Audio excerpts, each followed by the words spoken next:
예전에 이제 기독교 선교를 할 때는요, 현지 문화를 우상 문화로 이제 정죄를 하게 됩니다. 그래서 기독교 문화를 심으려고 했어요. 자, 그래서 우리 한국 교회도 마찬가지인데 좀 안타까운 것은 뭐냐면 우리나라의 전통 고유 악기가 한번 둘러보세요. 교회에 없어요. 그러니까 이런 것들은 다시 한번 우리가 제고해야 됩니다. 옛날 우리 선배님들은 무슨 이야기 했냐면은 꽹과리 치고 징 치고 장구 치면 그거 무당들이나 하는 것이다 그러면서 못하게 하셨거든요. 자, 이게 기독교 문화가 현지 문화를 말살하는 그런 정책의 모습으로 나타났어요. 이제 그러다가 선교 정책이 바뀌게 되는데 그걸 우상 문화로 정죄하지 않고 현지 문화를 수용하는 이 토착화라고 하는 그 현지 문화를 이제 수용하는 그런 선교 정책으로 바뀌게 됩니다.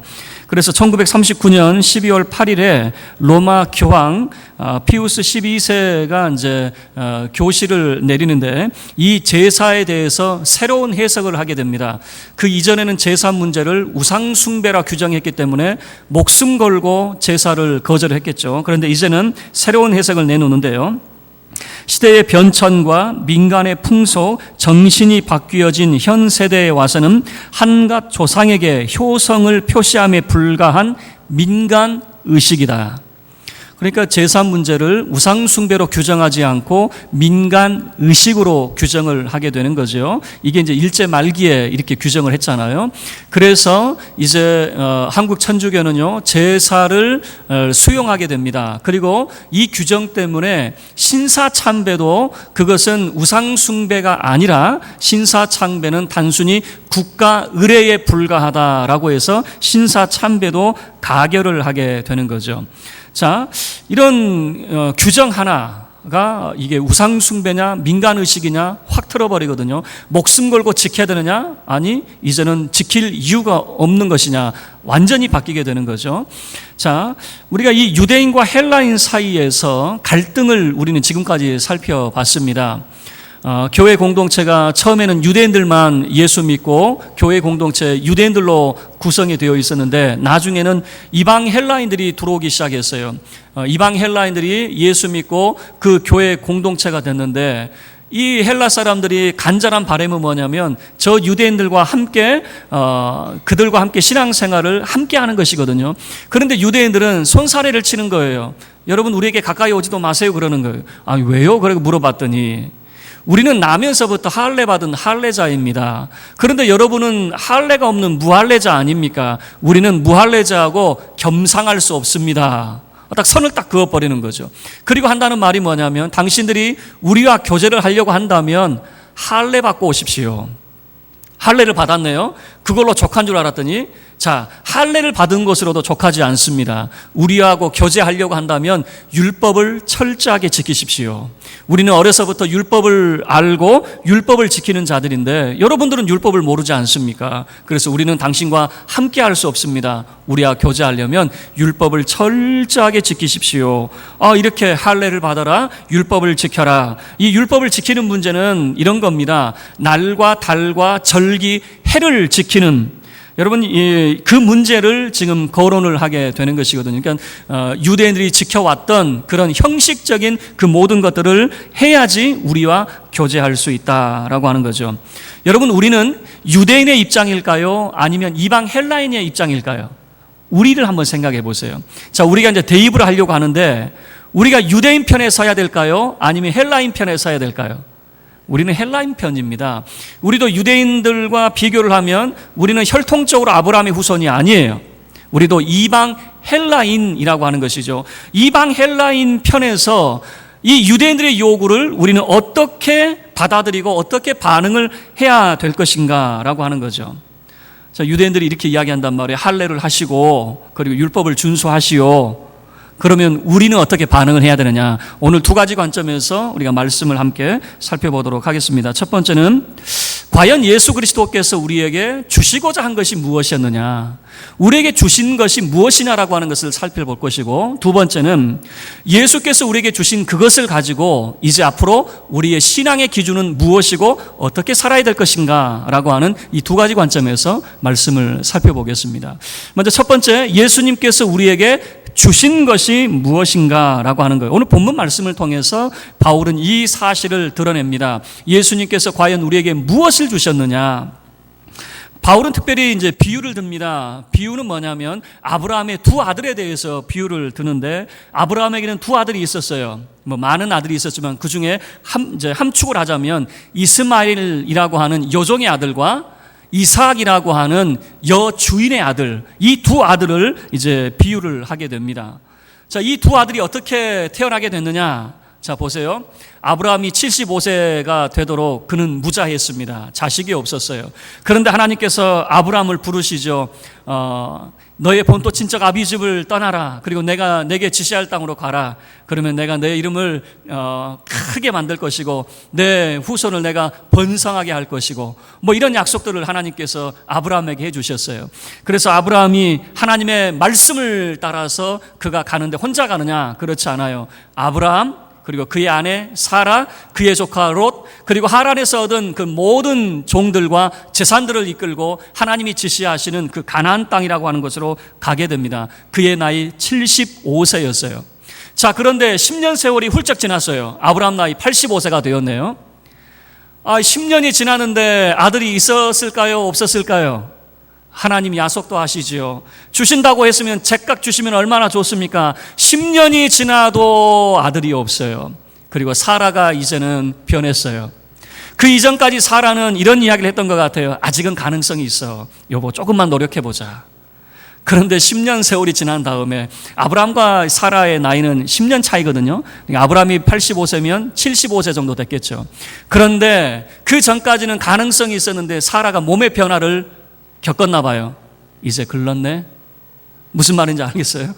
알아듣는 사람만 알아듣게 되기를. 사라가 포기했어요. 아브라함 나이 85세 때 난 더 이상 아들을 낳을 수가 없어, 자식을 낳을 수가 없어, 이제 포기했어요. 그리고 사라가 결정할 수 있었던 건 뭐냐면, 내 몸은 아니지만 그 여종이 있었어요. 예굽의 여종 하갈이라고 하는 여종이 있었는데, 나를 통해서는 후사를 이제 만들 수 없을 것 같고 이 여종을 통해서 후사를 만드십시오라고 해서 이제 첩으로 그 여종을 아브라함에게 줍니다. 그런데 이 첩이 이제 문제예요. 이 첩이 임신을 딱 했네요. 임신을 딱 하고 난 다음에 자기 여주인을 멸시하는 거예요. 무시하는 거예요. 왜 무시했을까요? 여주인이 얼마든지 자식을 낳을 수 있는 가능성이 있다면 기죽어 살아야죠. 그런데 옳거니 이미 여주인 끝났어요. 자식 낳을 수 있는 가능성이 없어요. 그러니까 이제는 의기양양 자기 여주인을 멸시를 하는 겁니다. 그 말은 뭐냐면 여주인의 자리를 차지하려고 하는 그런 모습이었죠. 자, 그리고 난 다음에 시간이 또 훌쩍 지났습니다. 여러분 잘 아는 대로 아브라함이 100세에 그 아들 이삭을 낳죠. 참 놀랍게 하나님의 그 약속대로 사라를 통해서 하나님이 이 아들을 주시는데, 사라가 그러면 90세의 아들을 낳은 거잖아요. 사라 나이로는 10살 차이니까. 얼마나 기뻤을까요? 사라의 입이 아마 어디에 걸렸을까요? 어떻게 잘 아세요? 귀에 걸려가지고 그 아들을 딱 낳고 이름을 뭐라고 짓냐면 웃음이라고 하는 이름을 짓는 거죠. 얼마나 기뻤는지 그 아들의 이름을 기쁘다, 웃음, 이런 이름으로 이삭이라고 이렇게 이름을 짓는 거죠. 자, 그리고 이제 그 이삭을 위해서 큰 잔치를 벌려주는데, 우리 같은 경우는 보통 1년 지나고 난 다음에 돌잔치 크게 해주잖아요. 그런데 이 유대인들은 돌잔치보다는 젖을 뗄 때에 큰 잔치를 벌려줍니다. 그러면 젖을 뗄 때가 몇 살이냐면 보통 4살이나 5살 정도의 어머니 젖을 떼거든요. 그러면 그 나이를 생각해 보면 아브라함 나이 약 105세 정도. 그러면 하나님이 부르신 지 약 30년이 지났을 때 큰 잔치를 벌렸어요. 그 이삭 젖을 떼고 난 다음에 큰 잔치를 벌렸는데, 아니 이번에는 무슨 일이 벌어지냐면 그 여종의 아들이 이삭을 희롱을 하는 거예요. 막 여종의 아들이 이삭을 구박을 하는 거죠. 여러분, 이 구박을 하는 그 의미는 뭐냐면은 여종의 아들이 그가 장자의 자리를 차지하려고 했다라고 하는 것을 보여주고 있는 것이거든요. 자, 그래서 성경에서 보여주는 건 여종과 여종의 아들을 바울은 무엇으로 비유를 하냐면 율법으로 비유를 합니다. 이 여종과 여종의 아들은 자기가 스스로 주인의 자리를 차지하려고 하고 장자의 명분을 자기 스스로 얻으려고 했어요. 그런데 성경은 스스로 얻으려고 한 자에게 장자의 명분이 돌아가지 않아요. 누구에게 돌아가냐면 바로 하나님의 약속의 아들인 이삭에게 이 장자의 명분이 그에게 돌아가게 되고, 하나님의 유업을 누가 잊게 되어지냐면 바로 이 약속의 아들이 잊게 되어지는 것이죠. 여러분, 성경은 어떤 그 뉘앙스를 보여주고 있냐면요, 아브라함이 여종을 통해서 아들을 낳았어요. 그것은 사람의 실력으로 낳은 거예요. 그런데 이미 죽은 몸과 방불한 사라에게서 아들을 낳은 것은 하나님의 은혜 아니면 이해할 수 없는 거예요. 하나님의 은혜 아니면 설명할 수 없는 것이죠. 사라를 통해서 아들을 낳았다라고 하는 것은 바로 하나님의 약속의 신실하심을 보여주고 있는 것이거든요. 자, 그래서 이제 바울이 이 두 아들을 통해서 무엇을 보여주고 있냐면, 우리는 누구에게 속한 자이냐? 이 여종의 아들 이스마엘에게 속한 자가 아니라, 율법에 속한 자가 아니라, 우리는 여주인의 아들 바로 이삭에게 속한, 예수 그리스도에게 속한 하나님의 나라를 유업으로 이을 자이다 라고 하는 것을 비유로 설명하는 거죠. 그래서 28절 말씀을 보셔요. 28절에 이렇게 이야기하죠. 형제들아, 너희는 이삭과 같이 약속의 자녀라. 여러분, 하나님의 유업을 힘으로 능으로 얻어내는 것이 아니란 말이에요. 우리의 실력으로 얻어내는 것이 아니란 말이에요. 종교적 열심으로, 종교적 행위로 얻어내는 것이 아니라 하나님의 약속으로 우리가 하나님의 자녀가 되어지고 하나님의 유업을 얻게 되어진다라고 하는 것을 보여주는 거죠. 자, 그런데 재미있어요. 바울은 참 재미나게 표현하고 있는데, 29절 말씀을 보면 이 율법과 복음이 서로 친하냐? 아니다, 그 말입니다. 서로 갈등 가운데 있어요. 마치 이스마엘이 이삭을 괴롭히듯이 율법이 복음을 괴롭힌다, 그렇게 표현을 하고 있어요. 29절 함께 읽겠습니다. 시작. 그러나 그때에 육체를 따라 난 자가 성령을 따라 난 자를 박해한 것 같이 이제도 그러하다. 이스마엘이 이삭을 구박하듯이 지금도 율법에 속한 사람들은 성령에 속한 사람, 약속에 속한 사람, 예수 그리스도 복음에 속한 사람을 괴롭히고 있더라라고 하는 것이죠. 여러분, 이런 의미가 무슨 말이냐면, 오직 우리는 예수 그리스도를 믿음으로 구원받았는데 여전히 행위를 강조합니다. 그래가지고 어떻게 구원받은 사람이라고 말할 수 있어? 어떻게 그렇게 살아가지고 믿음의 사람이라고 할 수 있어? 적어도 이렇게는 해야지 믿음의 사람이라고 말할 수 있는 거지. 그렇게 계속해서 구박을 한다라고 하는 거예요. 자, 그런데 분명한 것은 뭐냐면 우리는 약속의 자녀라고 하는 겁니다. 그래서 사도 바울은 5장 1절 말씀을 통해서 우리가 누구인지를 바르게 설명을 하고 있습니다. 자, 5장 1절 말씀 함께 합독합니다. 시작. 그리스도께서 우리를 자유롭게 하려고 자유를 주셨으니 그러므로 굳건하게 서서 다시는 종의 멍에를 매지 말라. 우리는 어떤 사람이냐면 우리는 약속의 자녀가 되었습니다. 그 약속의 자녀에게 예수 그리스도께서 주신 것이 무엇이냐라고 물어본다면 자유함이라고 하는 거예요. 예수님께서 여러분에게 무엇을 주셨을까요? 이 땅에 살아갈 때 부귀영화를 여러분에게 주셨을까요? 예수 그리스도께서 여러분에게 주신 그 참된 것을 말하자면 자유함이라고 하는 거예요.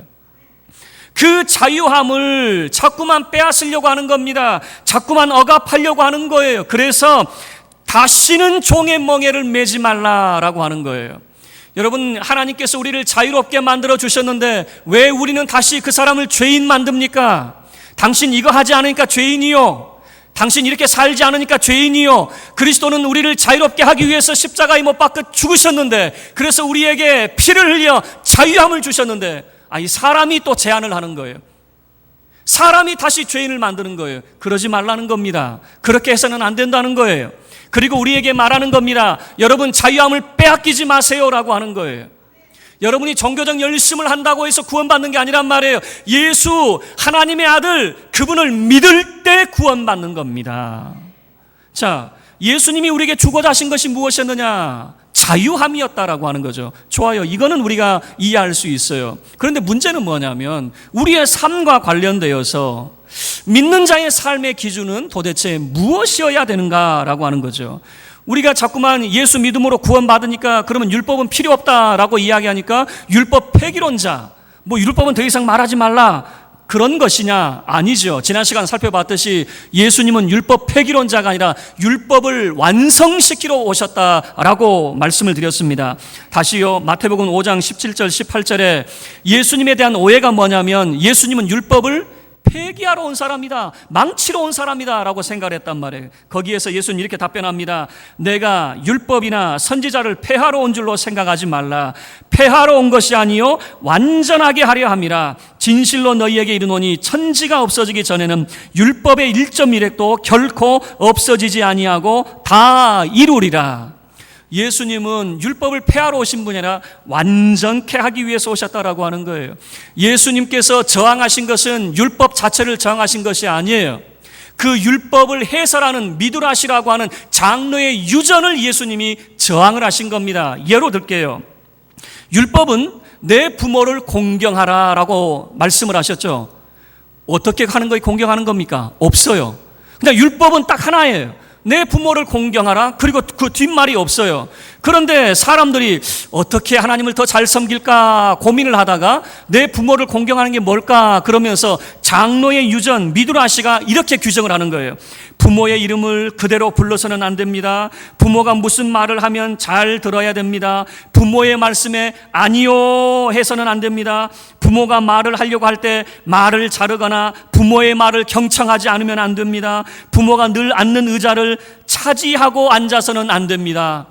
이게 장로의 유전이란 말이에요. 자, 부모를 잘 공경하는 게 뭐냐? 부모 말 끊지 말라는 거죠. 그런데 여러분, 성경은 그걸 규정하지 않아요. 성경은 그저 부모 공경하라고 했지 뒷말이 없는데 사람들이 이런 것을 만들어 놨단 말이에요.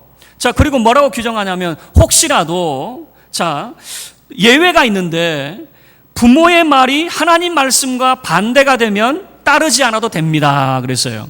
무슨 말이냐면 예를 들어 안식일이 되었는데 안식일에는 일하면 안 되잖아요. 그런데 그 부모님이 애야, 딸에게 음식 만들어 와라 그러면 하나님 말씀과 배치되니까 안 만들어도 된다. 이렇게 된 거죠. 자, 그런데 문제는 뭐냐면 사람들을 이것을 항상 좋은 쪽으로 해석하는 것이 아니라 악용을 한다라고 하는 겁니다. 하나님의 이름을 갖다 붙입니다. 하나님이라고 하는 그 이유로 이웃을 사랑하지 않습니다. 하나님이라고 하는 이름을 붙여서 정말 강도 만나서 죽어가는 사람을 외면하게 됩니다. 하나님이라고 하는 그 이유를 붙여서 죄인과 세리를 멀리합니다. 이게 당대의 사람들이었어요. 그런데 예수님은 정반대로 하시죠. 하나님이라고 하는 그 이유로 이웃을 사랑하시고 죄인과 세리의 친구가 되어주시는 거죠. 무슨 말일까요? 예수님이 저항하신 것은 율법 자체를 저항하신 것이 아니라 율법을 해석하는 장로의 유전을 저항하신 것이죠. 여러분, 율법이 필요 없다는 것이냐? 율법이 필요 없다라고 이야기한다면요, 도덕이 필요 없다, 도덕 폐기론자로 또 흘러갈 수 있어요. 율법이 필요 없으니까 도덕도 필요 없는 거 아니냐.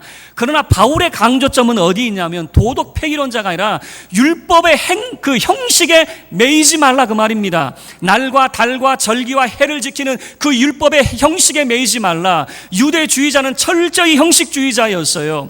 기도할 때도 많은 사람이 보는 데서 기도했습니다. 구제할 때도 많은 사람들이 보는 데서 구제했습니다. 그런데 예수님은 어떻게 말씀하십니까? 기도할 때에 골방에 들어가서 은밀한 중에 계신 내 하나님께 기도해라 그랬어요. 사람들이 보지 않는 곳에서 기도하라 그랬단 말이에요. 구제할 때도 마찬가지예요. 오른손이 하는 것을 왼손이 모르게 해라. 모르게 해라 그 말입니다. 모르게 해라. 여러분, 예수님이 하신 말씀은 이런 겁니다. 사람에게 드러나는 것이 신앙이 아니라 하나님 앞에 드러나는 것이 신앙이다라고 하는 거예요. 사람은 알아주지 않아도 하나님이 나를 알아주시면 그것이 참된 신앙이라고 예수님이 말씀하시는 거죠. 바울이 말하는 것이 율법을 폐기하고 도덕을 폐기하는 것이 아니에요. 바울이 말하는 강조점은 여기에 있는 겁니다. 형식주의에 빠지지 마십시오. 그게 예수 잘 믿는 것이 아닙니다 라고 하는 거예요. 여러분이 예수를 믿으려고 한다면 하나님 앞에 참되게 서는 훈련을 하셔야 된다라고 하는 거예요. 은밀한 중에 계시는 하나님, 그 하나님 앞에서의 신앙이야말로 참된 신앙이다라고 하는 거죠. 그래서 보이는 기도, 보이는 구제, 보이는 신앙, 그런 거 하지 마십시오. 바울이 말하는 것은 바로 하나님 앞에서의 참된 신앙이어야 된다는 거죠. 그러면 우리의 신앙의 기준이 무엇이어야 됩니까? 라고 물어본다면 당연히 예수 그리스도가 우리의 신앙의 기준입니다. 우리는 어떻게 살아야 됩니까? 라고 물어보신다면 그리스도를 본받아 사십시오. 여러분은 그리스도인입니다. 그리스도인이라고 하는 것은 그리스도를 본받아 산다라고 하는 거예요. 그러면 그리스도를 본받아 산다는 것이 도대체 뭡니까? 목사님 말씀 좀 해주십시오. 저한테 묻지 마세요. 제가 여러분에게 설명하는 그 순간 장로의 유전이 됩니다.